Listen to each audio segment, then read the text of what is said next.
Greetings guys. So here I am at Hunslet Cemetery, and it's in three parts, or there are three cemeteries, two older ones and a newer one that's behind this wall. So I'm going to take a trip around them all.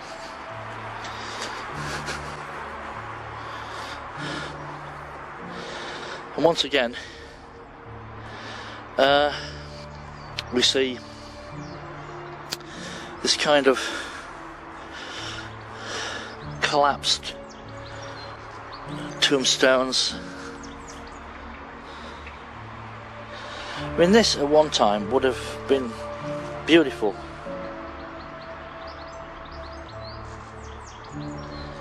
What a waste.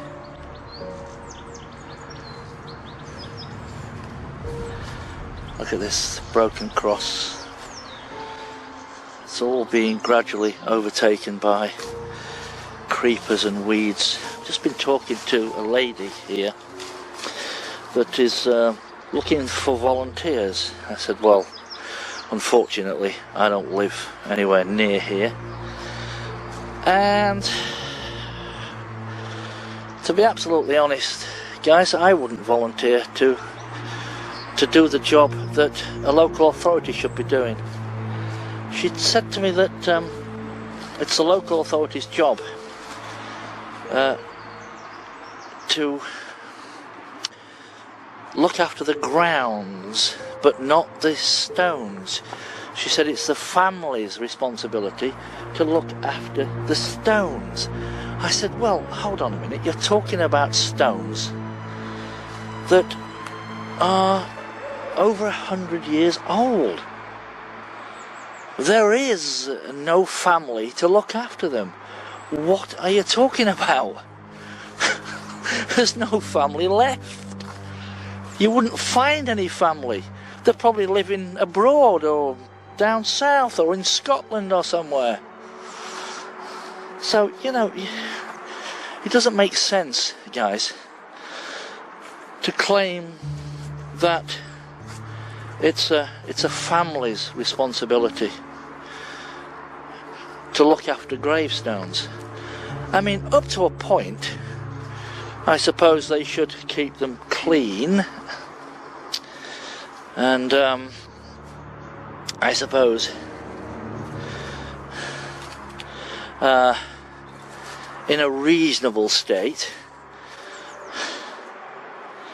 But, you know, come on, be reasonable.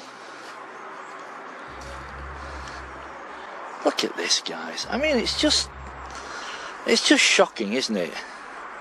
It's a right eye-opener, isn't it, when you see stuff like this. This wouldn't happen, by the way, in America. Have you seen the American cemeteries?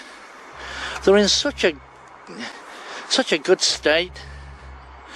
And you can see, by the way, and I also said this to the lady, that we're not learning lessons. You can see why in America they go for the flat stones. The stones that are level with the ground. I mean, some of this, guys, has got to be vandalism, hasn't it? I mean, that's clearly just been pushed off there. And I think that the local authority who comes around checking to see whether it's safe or not, I think they push these over so that they don't fall over. But to suggest that it's a family's job to maintain a grave that's in here 150 years old, yeah, fat chance. Here we have Petty Officer A Place, AM RN, Drake Battalion RND, 1916, age 24.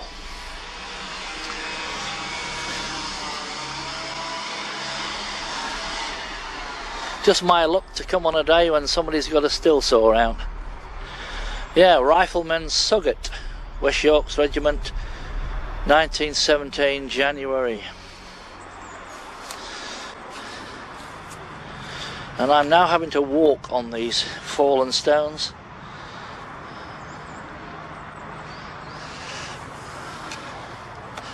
Yeah, Private Jakes, Royal Dublin Fusiliers, December 17, age 39. The lady was telling me that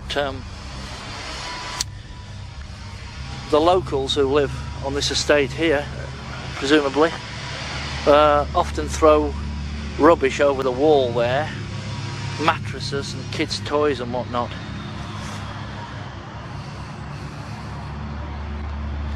Terrible when people behave like that. What has gone wrong? What has caused such a wholesale lack of respect? Because that's what it boils down to. Lack of respect, reverence, care for others.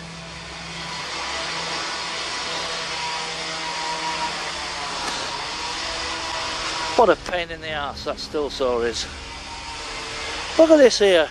Just look, guys. Feast your eyes on the carnage.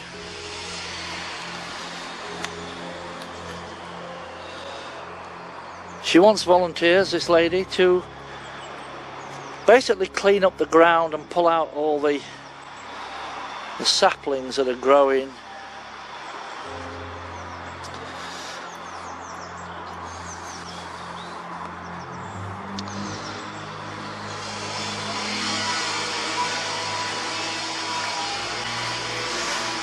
Excuse me, folks.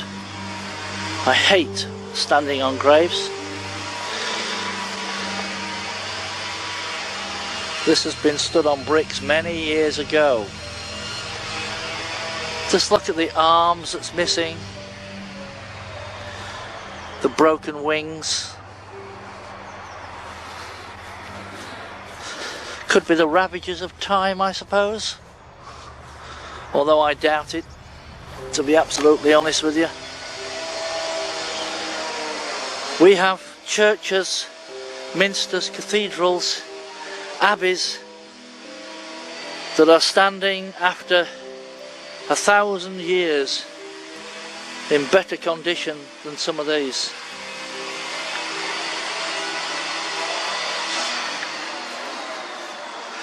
I'll get away from this still saw in a minute. We'll move to the other side. Guardsman, Scots Guards, August 1920, aged 18.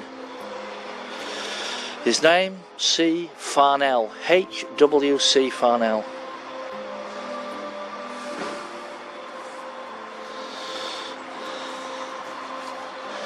And here we have some guinea graves. Very common round here, and in a number of other places, Manchester being one of them.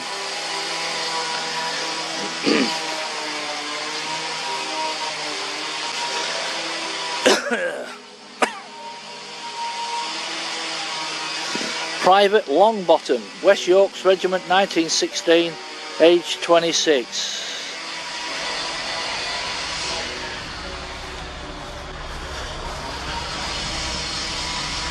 A lot of guinea graves once again. Oh boy.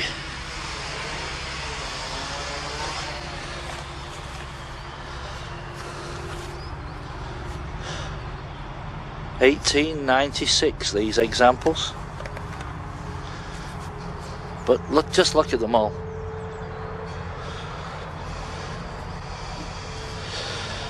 I'll tell you what I noticed yesterday, by the way, when I was editing the video that I made at Hare Hills. I noticed just how out of breath I was.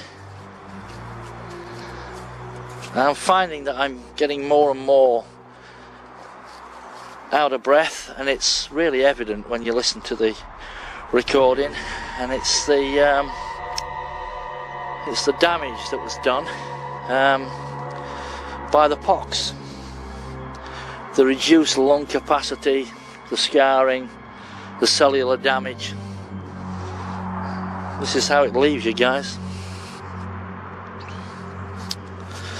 Here we have Private Kennett, Duke of Boots, Duke of Wellington's Regiment, February 1919. We have an artillery lad here.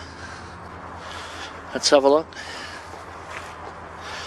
Yep, Lewis, D.H. Lewis. He's a sergeant, Royal Field Artillery, October 1918, age 28. Lots and lots of guinea graves, look guys.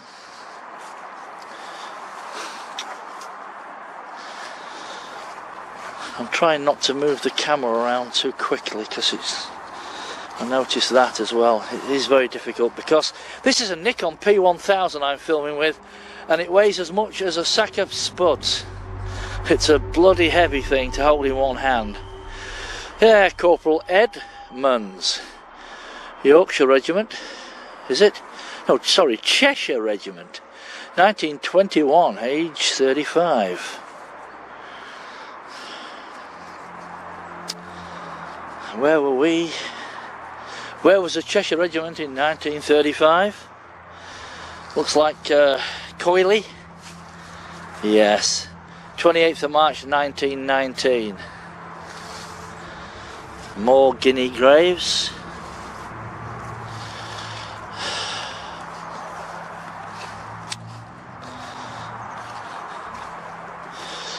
When you look down the bottom there, all the land at the bottom, apparently, so this chap I've just been speaking to tells me that they were all that land was taken up by guinea graves, and he says that they took all the stones away, but the graves are still there. People are still buried there. Many, many, many hundreds are buried on this grass just here, beyond those trees, between the trees and the wall. They're all guinea graves, look over there. Yeah. Not that anybody cares anymore, guys, but I care.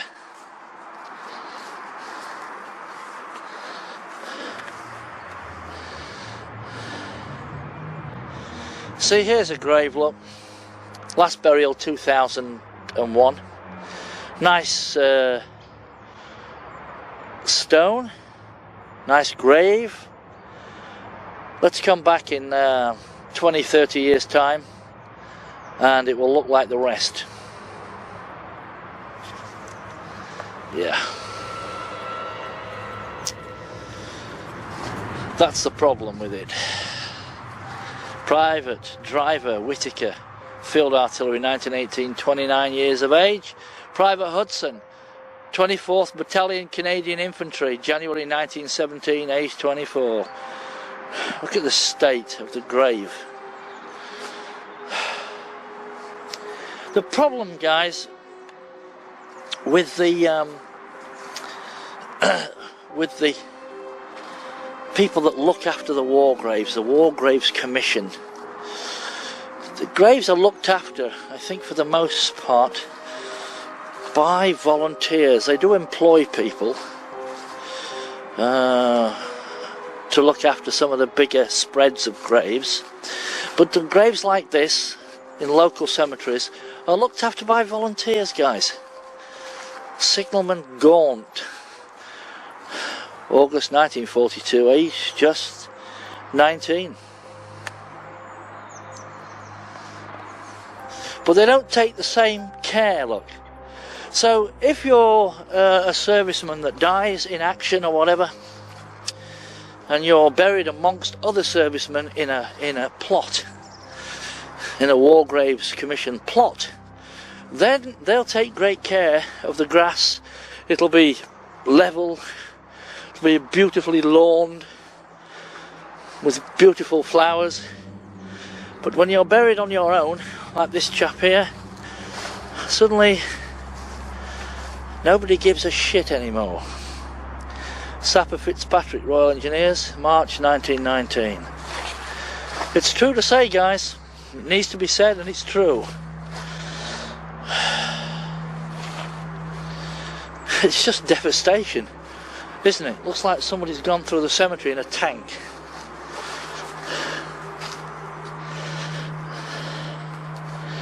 Coyley, Private Edge, November 1916, age 33. There we have Walton, Private, Norfolk Regiment, 1918, aged just 19. All alone?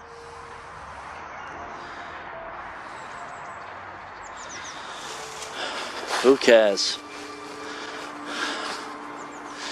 Not a lot of people care. Here's Robert McGuinness, Private, York and Lancs, 1918, aged 20.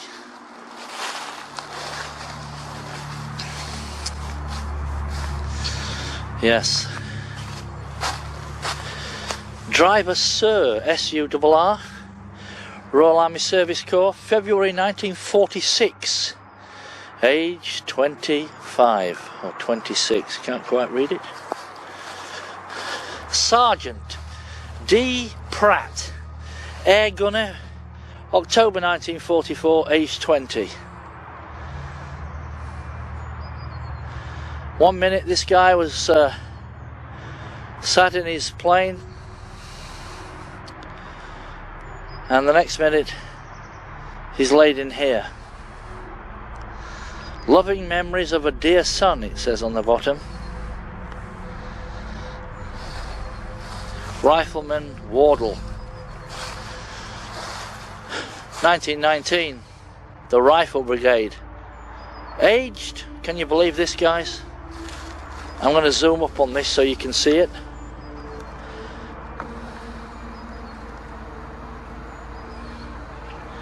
Aged 59, guys.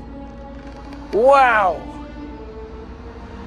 Rifleman, aged 59. I think that's the oldest one I've ever seen, I've ever come across. Rifleman Wardle, you are a star, sir. God bless you. That is quite something else. That is something else.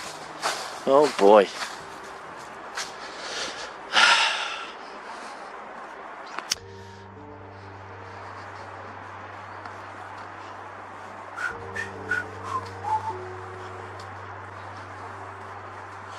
Well, I'm gonna go back to the car now, guys, and go to the...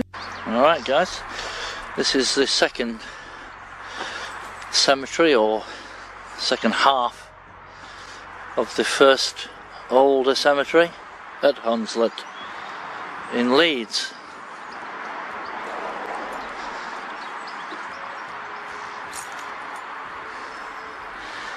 Again, we have the customary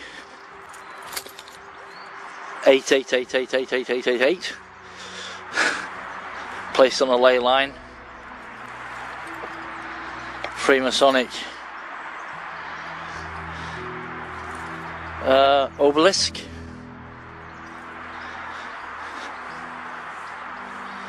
To the honoured memory of those sailors and soldiers who gave their lives for their country in the Great War. What about airmen? Probably there's none buried here. Private William Butler, the Prince of Wales' own West Yorks Regiment, 6th of August 1917, a winner of the Victoria Cross, buried in this graveyard. We shall endeavour to find his grave. Already I can see an RAF grave right there in the middle. Just going to put my glasses on. I'm blind without those things. And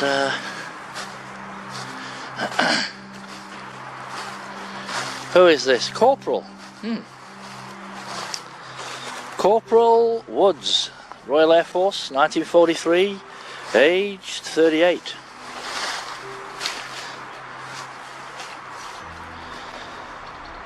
I think the rest of them in this area are over the other side.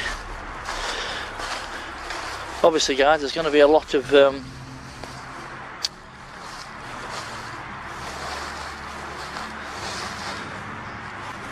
oh, I've just noticed something. There's his grave. William Boynton Butler, VC in the Cross de Guerre, 17th Battalion, West Yorkshire Regiment, the Bantams. Born 1894, died 1972. VC winner. Bless him. Yeah. Lived to be a ripe old age. Sergeant Wheeldon, navigator. Wheeldon spelt W-H-E-E-L-D-I-N. Wheeldon. November 1943, age 26.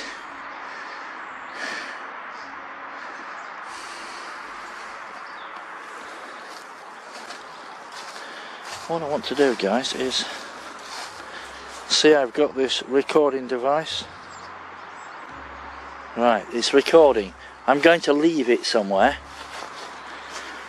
Or I might just keep it with me and see if I can pick up some EVPs as we're walking about.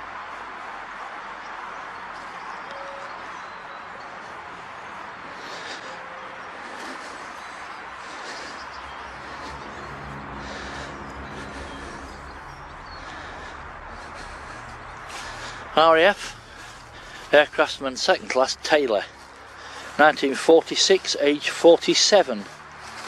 And Lance Corporal Harrison, Royal Army Ordnance Corps, January 41.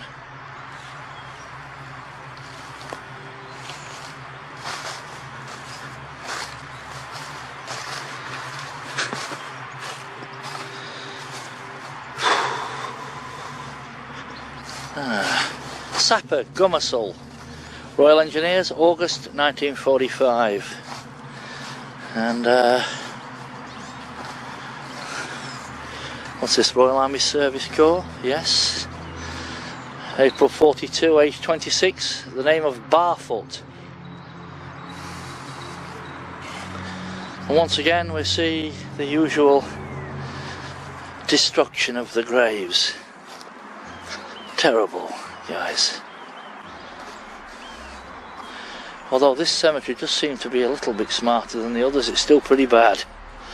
Royal Air Force, Aircraftsman, 2nd Class Massey, October 41.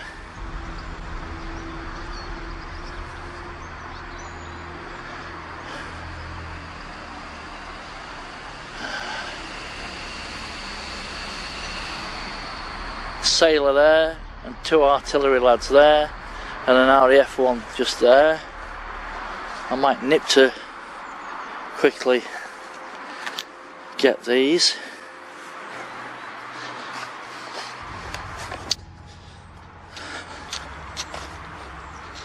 Yes, Credland, Gunner Credland, July 43, age 28. And here we have a sailor, Vickers, W. Vickers, able seaman, HMS Victory, November 1945, aged 32. Right, okay. Well, guys,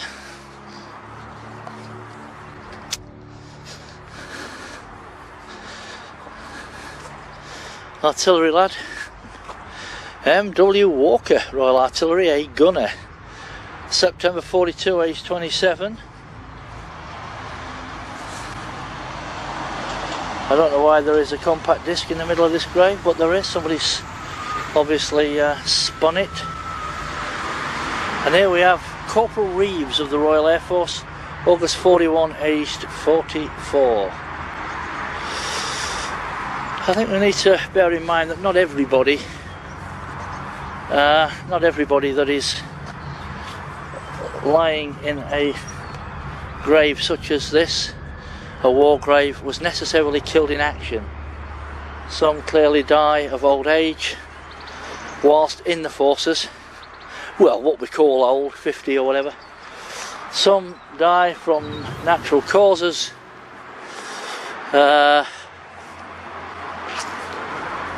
Some die from road accidents, etc. guys. There's any number of reasons why they may be dead.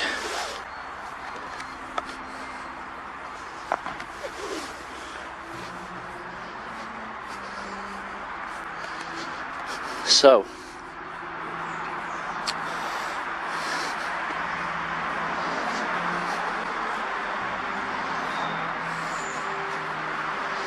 there's one there, look, Private Mawson, East Yorks Regiment, 1915, age 28. One thing I can say is that my long sight is not too bad. I can see quite a long way when I've got my glasses on anyway. Yeah.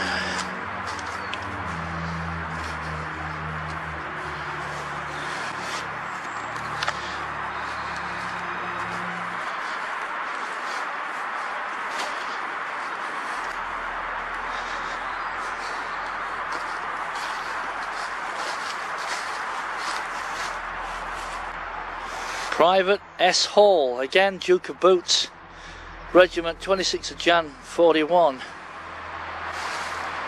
Sorry, that is an army term. The Duke of Wellington's is what I should say.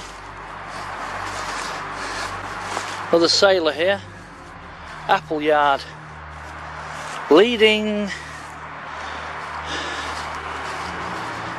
telegraphist, Royal Navy, HMS Flora, January 44.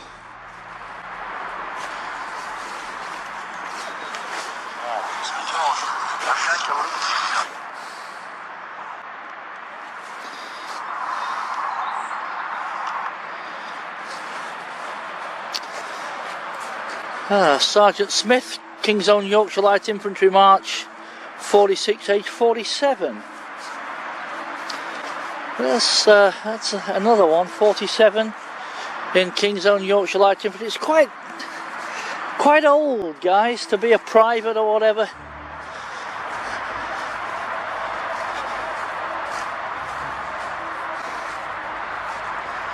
And this one has a wreath on it.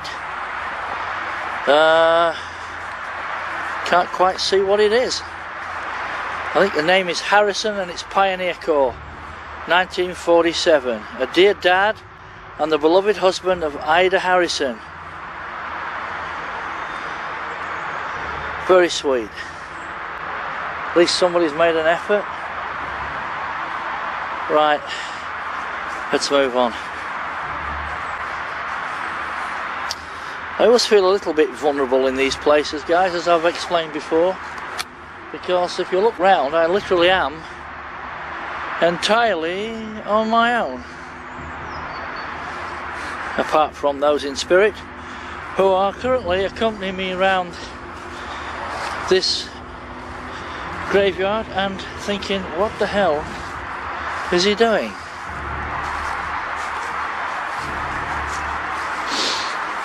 There's an RAF lad just there, look.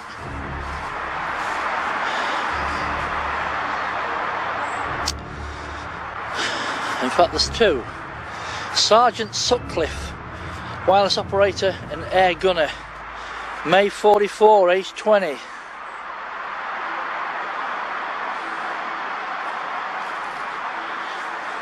And Sergeant Rooks, flight engineer, October 43, aged 19.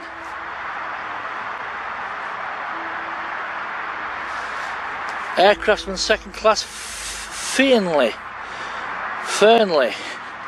March 43, age 36.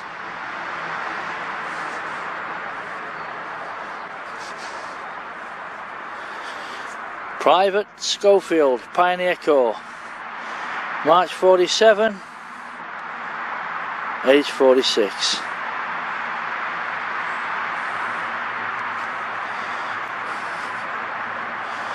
Another sailor, ordinary seaman, Varley, HMS Collingwood, June 43, 22.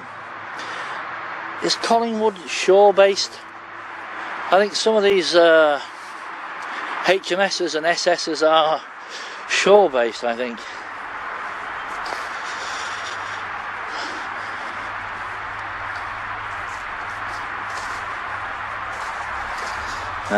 Sergeant Shoebottom, Royal Engineers, August 41, age 30. This has been looked after a little bit, I think.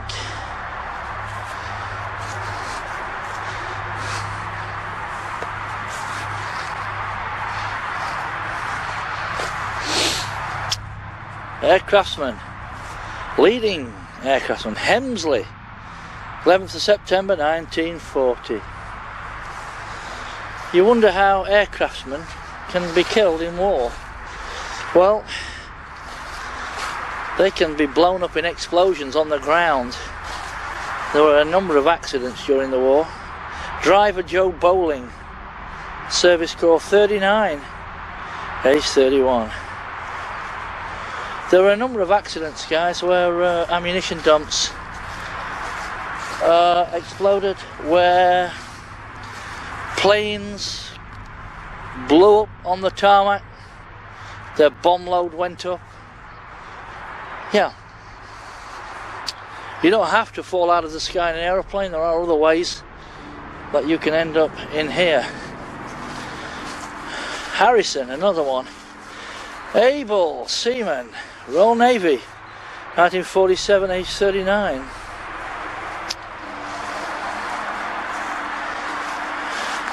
When we come over to these, now look at these, guys. These are Guinea graves, but look how well kept they are. Look how erect they are. How neat they are. How well they've been looked after. You see, it's possible, guys, isn't it? Actually, these are 1930s. I'm quite surprised that we see them this old, or rather this new. Not old, but so recent. Then we come on to these that look like older versions, and these are laid flat, look. No, these are 1940s in fact. So these haven't been pushed over, these are designed to be laid flat. But I am impressed, guys, but you got to remember these are 1930s, 1940s in fact, look. Probably explains the others that are all collapsed and falling over are in fact 40 years older. Yeah.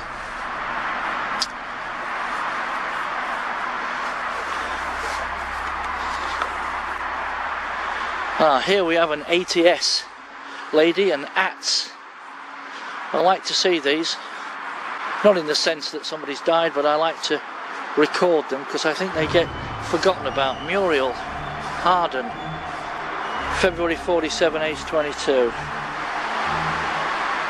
S. Goodman, Royal Air Force, aircraftsman, 46, age 24, and Private Longbottom, Pioneer Corps, 1943. Right, so guys, I'm going to now have a walk back and go to the third cemetery. I am quite impressed by these. These are probably the neatest Guinea graves I've ever seen. They're not falling over, they're not sinking into the ground. Private Broadbent, Pioneer Corps, 1943, age 33. A lot more over the back there. A lot more Guinea graves over there.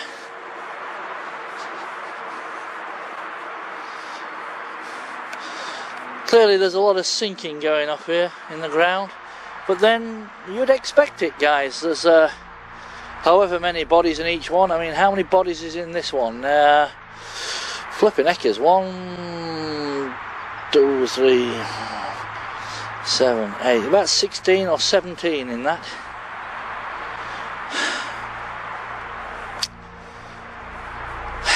Well, let's have a little stroll back. And once again we see names blacked out, looking black paint.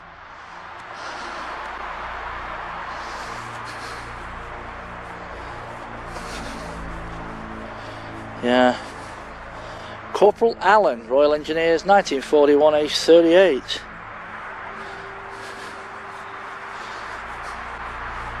I reiterate, guys, what I said earlier, that if you are in a war grave, in amongst other war graves, in a plot, as it were, then your grave will be kept nice and neat, nice and tidy. But when you're on your own like this guy, well, it's pretty basic. Taylor, able seaman, HMS Victory, 9th of August, 46. And I'm not sure, by the way, if Victory at this point we're talking about was shore-based. I don't know. It's not my area of expertise, I have to say. Right.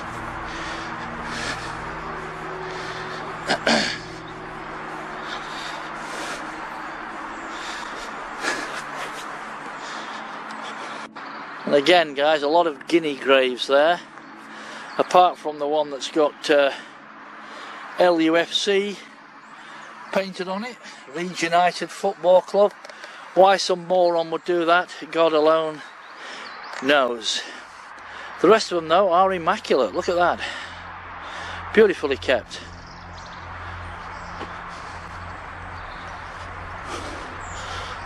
Hunslet, actually, well, from what I've seen so far, is probably the best kept of the Leeds cemeteries. There are a couple of others that are also very nice.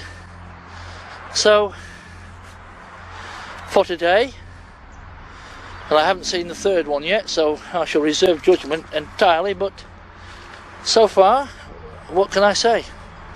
Well done working with the resources that you've got.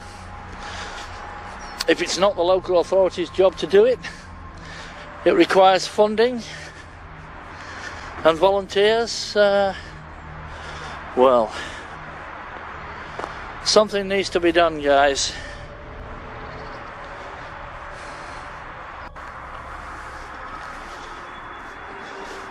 So this is cemetery number 3 at Hunslet, and it looks as though it's all modern, all new graves here. And you see what I mean, guys, don't you? That we're not learning lessons, are we? I said to the lady who is responsible for tidying the place up, as she puts it, I said to her, look, we're making the same mistake now because we're allowing people to have these types of gravestones that in 40-50 years time are going to collapse into a heap and be left to future generations to trip over and complain about. I mean, just look at it.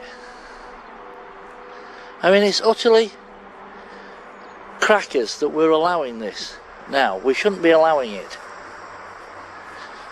We should go the American way and have the flat stones that are level with the grass, because that way they can be mowed over without any problem. They don't get damaged. I just think we're making work for ourselves for the future.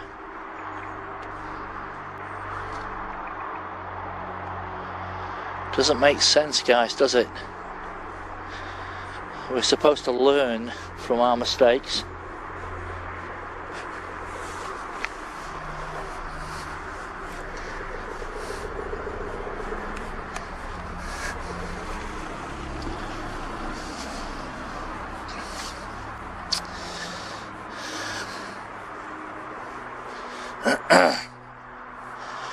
To be absolutely honest, guys, I don't think there's a lot to see. I think they're all pretty modern, 1960s to present day. And it seems, if you look here, look, this is the 1960s bit. And the tombstones, the gravestones, are rather modest. They're bland in colour, browns and greys and blacks. And they look reasonably neat, guys. About as neat as they can look. Having been weathered for 60 years, 50, 60 years.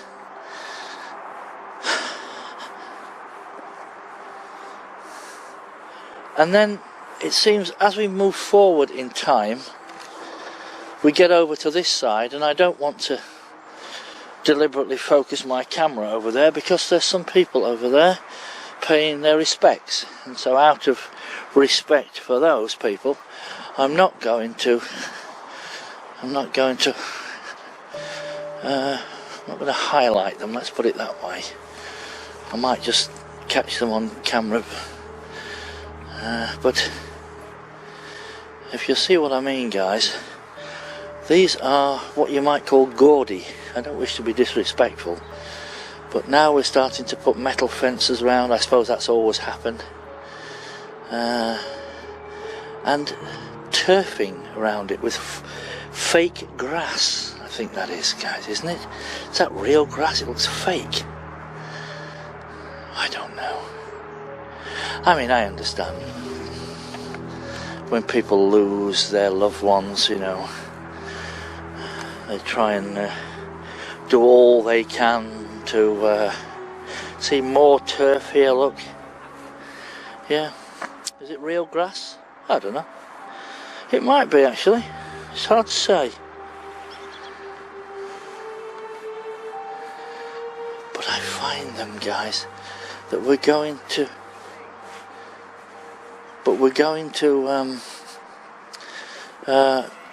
end up with the same problem as we've been having in the older cemeteries, where everything is going to collapse into a heap. I think we're going to end up with piles of stones everywhere.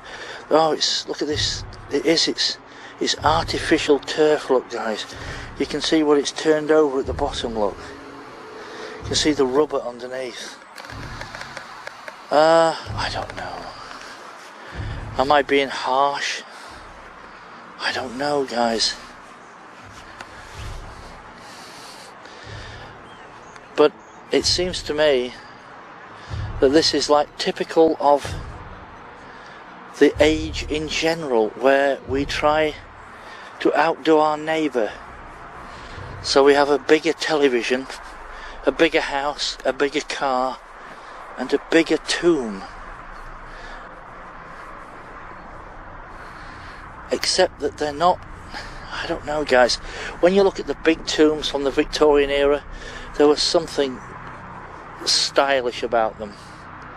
They had style. I mean, this I can't stand, I'm sorry, but this kind of stuff that you get from DIY, from a DIY shop, B&Q or whatever, it's just, I don't know, shabby.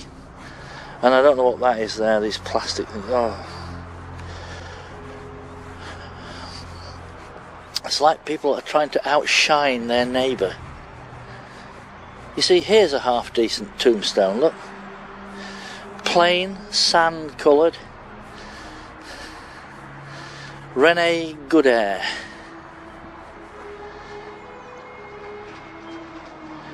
I don't know, guys, I mean, it's difficult, isn't it?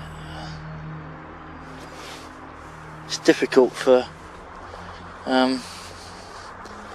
really for us to comment as we're not involved in this place. But it all seems rather gaudy and bright and brash and colourful.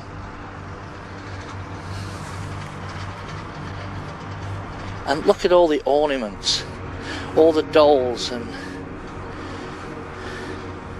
gnomes, angels, slate, I don't know, ironwork, Look at this one with wreaths and glass bottles and gnomes and fairies and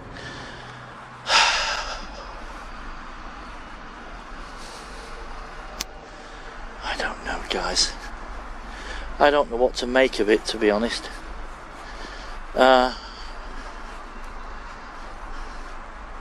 trouble is, the more stuff they place on the grave, the more stuff that they have, the more of a mess it looks when it all collapses into a heap, when people stop coming to tend it.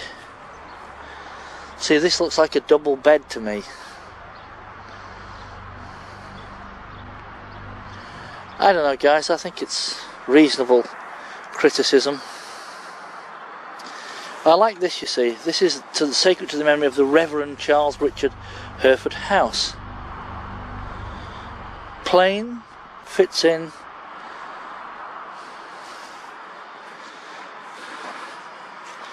I can't stand this false turf. I mean, what it's doing is actually killing the ground underneath it. It's suffocating the life out of the grass underneath it. I think if you're going to put turf next to your grave, around your grave, by all means do it, but please pick real turf. That'd be a good idea. Yeah. Well, I don't wish to be disrespectful to anybody that's here, but again, we've got a double bed. I mean, if you put a double mattress in that, that's a double bed. What? I don't know. I don't know, guys. I can't make head nor tail of it. Neil the boss. Alright, well. It's terrible when people die. It's terrible. I understand the grief and trying to do what you think is right and so on. I get it. But I don't know. What I would call for is restraint. This is what happens, by the way, when you think that you're not going to see him again. When you think this is it, the end's the end. And then we have a grave where it's just sunk. Natural sinkage. Nobody's bothered to top it up or do anything with it. Maybe they haven't got the money. Yeah, I don't know. I think the people in that car are suspicious of me. I think she was on the phone complaining to somebody. Oh, he's definitely filming. Definitely. Yeah, well, it's my right. It's a public place. It's a public cemetery. And I'm allowed to film. I'm not filming you, ducky. I'm just making a recording of today in Hunslet. Maybe next time we come, maybe they'll be burying on this piece of land here. We shall see. So I'm going home now, folks. I hope you enjoyed that. That's a tour of the 3 Hunslet Cemetery. I might actually do a little bit of a ghost box session next. See whether